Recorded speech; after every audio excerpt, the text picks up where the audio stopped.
O debate sobre ciúmes e amor é complexo e frequentemente mal interpretado, especialmente dentro de dinâmicas específicas, como as dos relacionamentos lésbicos.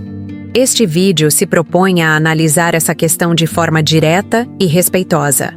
Vamos explorar as raízes psicológicas do ciúme e como ele se diferencia fundamentalmente do sentimento de amor, desmistificando a ideia de que um é prova do outro, sem recorrer a simplificações ou fórmulas mágicas. A relevância deste tema para você reside na busca por relacionamentos mais saudáveis e conscientes. Compreender a origem do ciúme permite identificar padrões que podem ser nocivos para você e sua parceira. Este conhecimento não visa julgar, mas sim fornecer ferramentas para a autoconsciência e para a construção de uma parceria baseada em confiança e segurança mútua, em vez de medo e controle, que muitas vezes se escondem sob o véu do cuidado. Neste vídeo, vamos cobrir a definição psicológica de ciúme, contrastando-a com os componentes do amor saudável. Investigaremos os fatores únicos que podem intensificar essa emoção em relacionamentos entre mulheres. Abordaremos também a diferença crucial entre o ciúme reativo e o possessivo, e como a comunicação pode ser uma ferramenta poderosa para navegar esses sentimentos. O objetivo é oferecer uma perspectiva clara e aplicável para o seu dia a dia. Minha abordagem se baseia em anos de estudo sobre dinâmicas de relacionamento e psicologia afetiva, com um foco especial nas vivências da comunidade LGBTQIA+. Não falo como alguém com todas as respostas, mas como uma pesquisadora que se dedica a traduzir conceitos complexos em informações acessíveis e úteis, sempre com o máximo respeito pela individualidade de cada experiência. O conhecimento compartilhado aqui é um ponto de partida para sua própria reflexão. Para realmente entender a dinâmica do ciúme, precisamos primeiro desmontar a estrutura emocional em que ele se apoia. Ele não surge do nada. É uma reação a algo muito mais profundo. Antes de podermos diferenciar o ciúme do amor, é essencial compreender o terreno fértil de onde ele brota. A percepção de uma ameaça, seja ela real ou imaginária, há algo que valorizamos imensamente. Psicologicamente, o ciúme é definido como uma emoção complexa que engloba sentimentos que vão da desconfiança e raiva ao medo e humilhação. Ele é ativado pela percepção de uma ameaça a um relacionamento valioso por parte de um rival real ou imaginado. Segundo estudos evolucionistas, essa emoção pode ter raízes em mecanismos de proteção da parceria, mas que se tornam disfuncionais no contexto moderno. Os fundamentos do amor saudável, em contrapartida, são descritos pela teoria triangular do amor de Sternberg, como uma combinação de 3 componentes: intimidade, paixão e compromisso. A intimidade refere-se à proximidade e conexão, a paixão ao desejo e excitação, e o compromisso, a decisão de manter o vínculo. Note que o ciúme não é um componente do amor, uma reação à ameaça percebida a ele. Existem diferentes perspectivas sobre o tema. Uma visão mais social construtivista argumenta que a forma como expressamos e sentimos ciúme é fortemente influenciada pela cultura e pelas normas sociais. Em algumas culturas, o ciúme é visto como prova de amor, enquanto em outras é considerado um sinal de imaturidade e insegurança. Essa variação demonstra que nossa reação a essa emoção não é puramente biológica, mas também aprendida. Imagine a confiança em um relacionamento como a fundação de uma casa. O amor é a estrutura erguida sobre essa base sólida. O ciúme, por sua vez, é como um alarme de incêndio. Um alarme pode ser útil se houver fogo de verdade, uma ameaça real. Mas se ele dispara constantemente por qualquer vapor ou poeira, ameaças imaginárias, ele se torna um problema que gera estresse e mina a paz. Com essa base teórica, fica mais claro que amor e ciúme são fenômenos distintos. No entanto, em relacionamentos lésbicos, existem camadas. adicionais de complexidade. Fatores sociais e comunitários específicos podem criar um ambiente onde a linha entre cuidado e controle se torna perigosamente turva, amplificando as inseguranças que alimentam a chama do ciúme de maneiras muito particulares que merecem nossa atenção. Relacionamentos lésbicos frequentemente se desenvolvem dentro de comunidades menores e mais interconectadas. Isso pode significar que ex-parceiras e interesses amorosos em comum fazem parte do mesmo círculo social, criando uma proximidade que pode ser um gatilho constante para o ciúme. A sobreposição de amizades e romances exige um nível de maturidade e comunicação ainda maior para navegar sem que surjam inseguranças ou mal-entendidos. Outro fator é o fenômeno culturalmente conhecido como U-Haul Syndrome, a tendência de casais de lésbicas se mudarem juntas muito rapidamente. Embora possa ser uma expressão de forte conexão, essa intensidade inicial pode levar a uma fusão de identidades, onde o espaço, quando a autonomia de cada uma não é bem estabelecida, qualquer tentativa de independência pode ser erroneamente interpretada como uma ameaça ao relacionamento. A internalização da homofobia também desempenha um papel sombrio. Anos ouvindo que seu amor é inválido ou inferior podem criar uma ferida profunda de insegurança. Essa ferida pode se manifestar como um medo constante de abandono ou de não ser boa o suficiente, fazendo com que a pessoa busque validação excessiva na parceira e reaja com ciúme a qualquer percepção de distanciamento ou desinteresse. Além disso, a falta de modelos de relacionamentos sáficos na mídia e na sociedade em geral pode deixar muitos casais sem um roteiro claro. Muitas vezes, os únicos modelos disponíveis são os heteronormativos, que frequentemente romantizam o ciúme e a possessividade. Sem referenciais saudáveis, é fácil cair em armadilhas e reproduzir dinâmicas tóxicas, acreditando que elas são uma parte normal de um relacionamento apaixonado entre duas mulheres. Entender esses gatilhos é o primeiro passo, mas é igualmente vital reconhecer que nem todo ciúme é criado da mesma forma. Existem reações momentâneas e padrões destrutivos. A forma como essa emoção se manifesta pode variar drasticamente, revelando diferentes necessidades e medos subjacentes, que precisam ser decifrados com cuidado para não confundirmos uma reação pontual com um problema crônico e profundo. Fazer entre o ciúme reativo e o ciúme possessivo. O primeiro é uma resposta emocional a uma ameaça real e concreta à sua relação. Por exemplo, se você descobre mensagens ambíguas de outra pessoa para sua parceira, sentir ciúme é uma reação compreensível. Ele sinaliza que um limite do relacionamento pode ter sido cruzado e precisa ser discutido. O ciúme possessivo, por outro lado, não depende de um gatilho real. Ele brota de uma profunda insegurança interna e da necessidade de controle. Manifesta-se como desconfiança crônica, monitoramento das atividades da parceira, interrogatórios e tentativas de isolá-la de amigos ou família.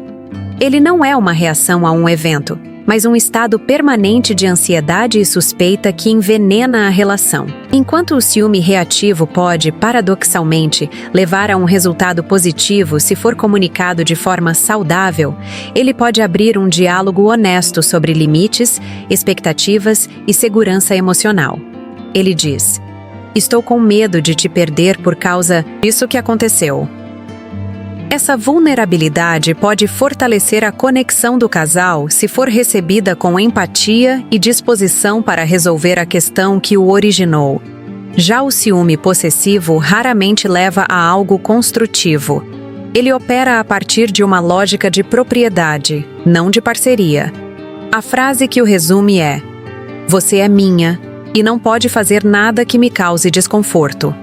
Essa mentalidade transforma a parceira em um objeto cuja função é aplacar a insegurança do outro, o que é a antítese de um relacionamento baseado em respeito e liberdade individual. A verdadeira questão que se coloca é: como você reage quando o alarme do ciúme soa? Você o usa como um convite para uma conversa vulnerável sobre seus medos? ou como uma justificativa para impor regras e controlar a outra pessoa? Essa escolha define a fronteira entre o amor que busca segurança e a posse que exige submissão. E essa dinâmica é muitas vezes influenciada por pressões externas invisíveis.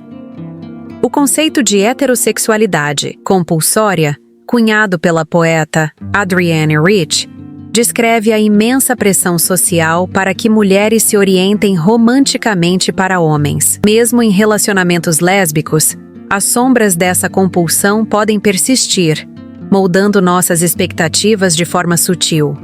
Podemos, inconscientemente, replicar os papéis de gênero e as dinâmicas de poder que observamos em modelos heteronormativos ao nosso redor.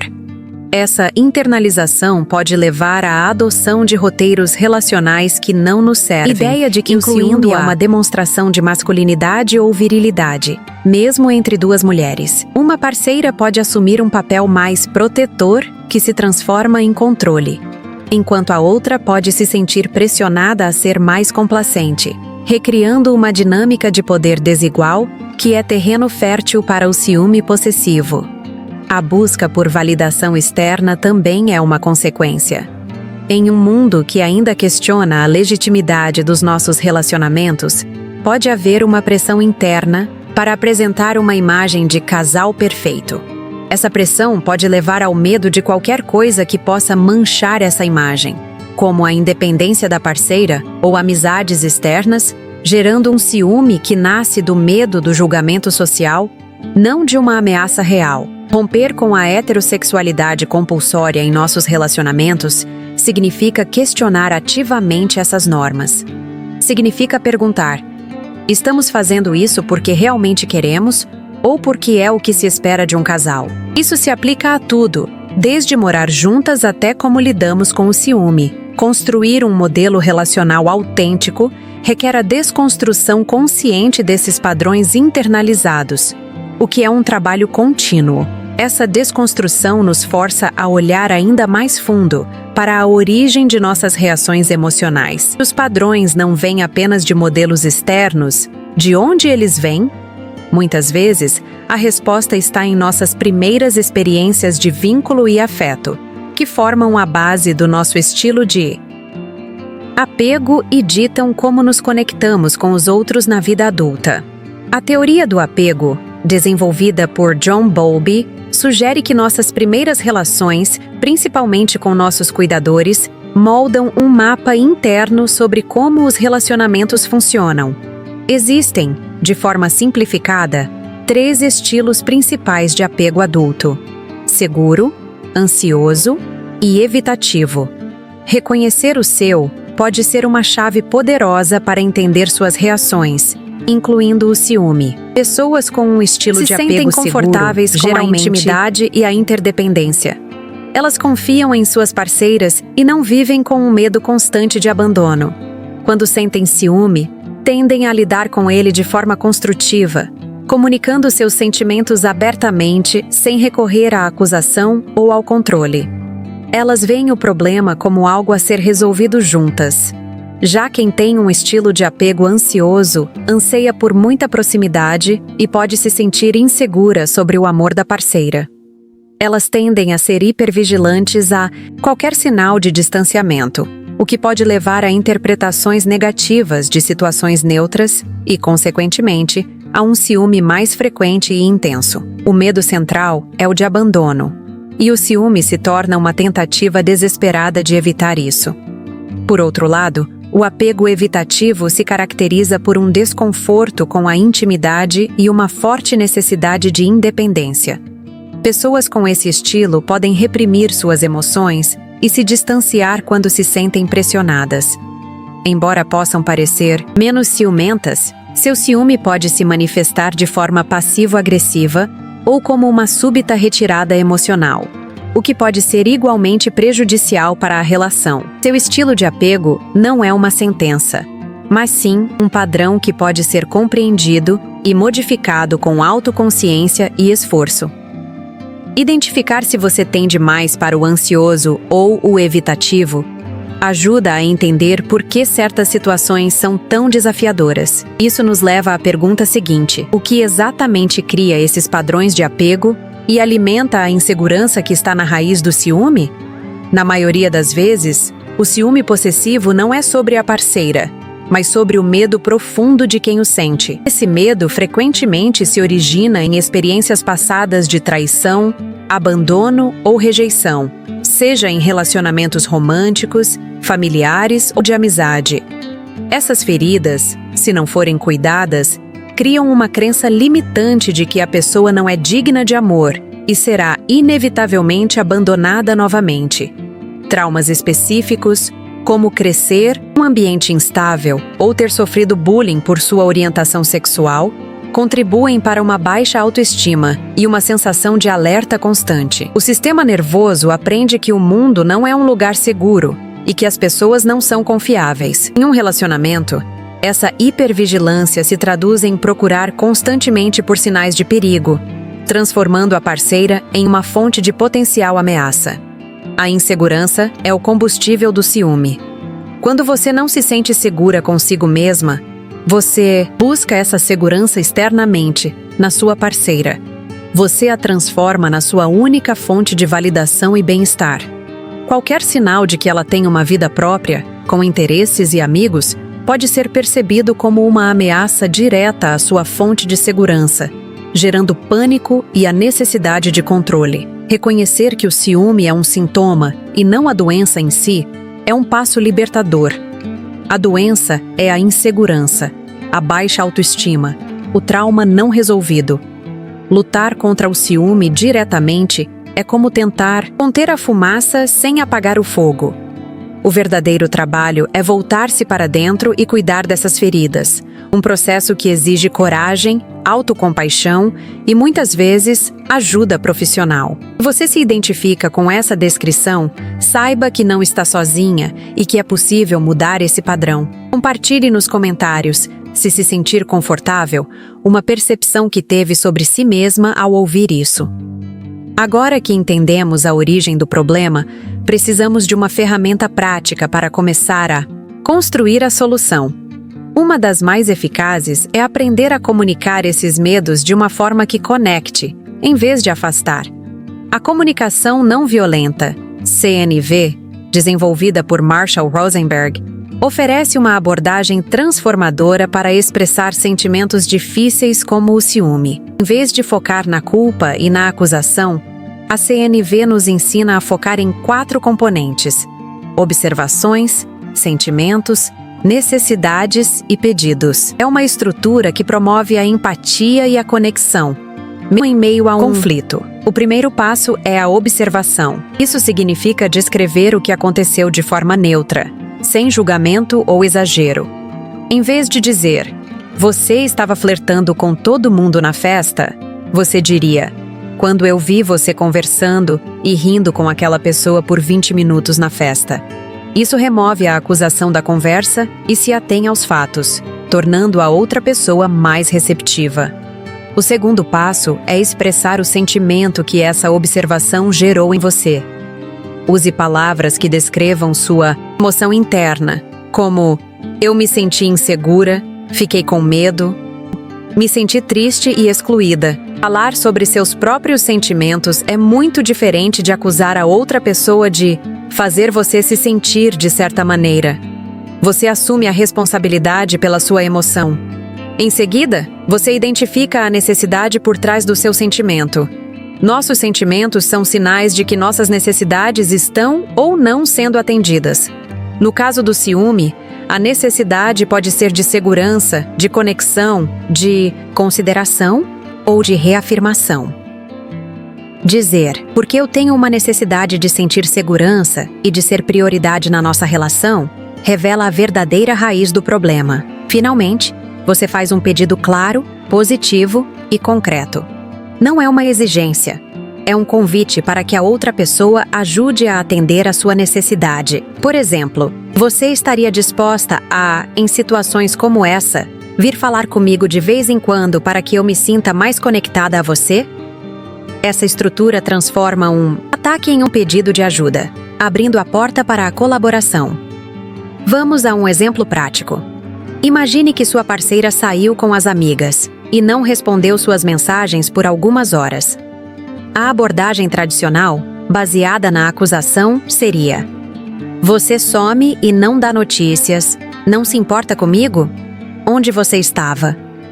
Isso imediatamente coloca a outra na defensiva e inicia uma briga, fechando qualquer possibilidade de diálogo produtivo e honesto. Usando a CNV, a conversa seria completamente diferente. Você esperaria um momento calmo e diria: ontem à noite, quando você saiu e ficou 3 horas sem responder minhas mensagens? A descrição é factual, sem exageros como sumiu o dia todo. Isso estabelece um tom mais calmo e colaborativo para o diálogo que se seguirá. Continuando, você expressaria seu sentimento e sua necessidade. Eu me senti muito ansiosa e um pouco esquecida, porque para mim é muito importante ter uma sensação de conexão e saber que estamos bem, mesmo quando estamos separadas. Veja como isso é vulnerável e honesto, convidando a empatia em vez de provocar uma reação defensiva por parte da sua parceira. Por fim, você faria um pedido específico e negociável. Você estaria disposta a, da próxima vez que sair com suas amigas, me mandar uma mensagem rápida no meio da noite, só para eu saber que está tudo bem? Isso me ajudaria a ficar mais tranquila. É um pedido que pode ser aceito, negado ou negociado, respeitando a autonomia da outra pessoa. Essa abordagem não garante que você sempre conseguirá o que quer, mas ela muda o objetivo da conversa. O foco deixa de ser ganhar a discussão e passa a ser sermos compreendidas e cuidarmos uma da outra. É uma ferramenta para construir pontes de entendimento, não muros de ressentimento. E essa construção vai além de momentos de crise. Ela se reflete na criação diária de um ambiente seguro. A confiança não é algo que se estabelece uma vez e dura para sempre. Ela é cultivada diariamente através de pequenas ações consistentes. Um dos pilares para isso é a transparência. Isso não significa ausência de privacidade, mas sim uma honestidade proativa sobre intenções, sentimentos e interações importantes. Quando ambas se sentem seguras para compartilhar suas vulnerabilidades sem medo de punição, a confiança floresce naturalmente. Estabelecer limites claros e saudáveis é outro componente essencial. Isso inclui limites sobre tempo sozinhas, Relacionamento interações com seguro outras é aquele pessoas onde ambas as e comunicação. parceiras sabem o que esperar uma da outra e sentem que suas individualidades são respeitadas. Limites não são muros para afastar as pessoas, mas cercas que protegem o espaço sagrado da relação, dando segurança. Valorizar a interdependência em vez da codependência é crucial. Em um relacionamento codependente, o bem-estar de uma pessoa depende inteiramente da outra. Na interdependência, duas pessoas completas e autônomas escolhem se apoiar. Incentivar os hobbies, as amizades e o crescimento individual da sua parceira não é uma ameaça, mas um investimento na saúde da pessoa que você ama e, por consequência, do próprio relacionamento. Rituais de conexão também são poderosos para reforçar a segurança. Pode ser algo simples como tomar um café juntas todas as manhãs, ter uma noite por semana só para vocês, ou simplesmente compartilhar as vitórias e desafios do dia.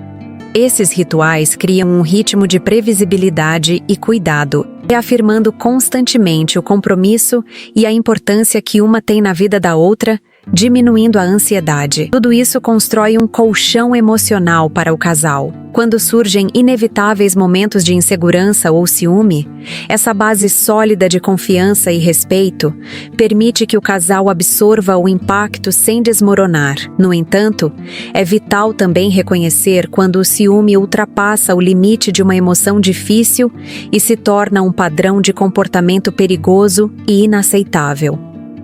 É fundamental traçar uma linha clara e firme entre sentir ciúme e usar o ciúme como justificativa para um comportamento controlador ou abusivo. Sentir é humano. Controlar é inaceitável. O abuso começa quando uma pessoa tenta sistematicamente minar a autonomia, a autoestima e a liberdade da outra. É um padrão de poder e controle, não um deslize emocional. Os sinais de alerta de que o ciúme se tornou abusivo incluem monitorar seu celular ou redes sociais sem permissão, exigir senhas, tentar controlar com quem você fala ou para onde vai, e criticar constantemente seus amigos e sua família para te isolar. Essas não são atitudes de cuidado, mas táticas de isolamento e controle que visam tornar você dependente dela. Outras bandeiras vermelhas são as explosões de raiva desproporcionais a situações pequenas, acusações constantes e infundadas de infidelidade, gaslighting, e fazer você se sentir culpada por ter uma vida fora do relacionamento. Se você constantemente pisa em ovos com medo de provocar uma crise de ciúmes, isso é um sinal claro de que a dinâmica se tornou tóxica e perigosa para o seu bem-estar emocional. É importante ressaltar que o abuso em relacionamentos lésbicos existe e é muitas vezes invisibilizado. A comunidade pode ter uma relutância em admitir problemas internos por medo de alimentar preconceitos externos, mas o silêncio não protege ninguém.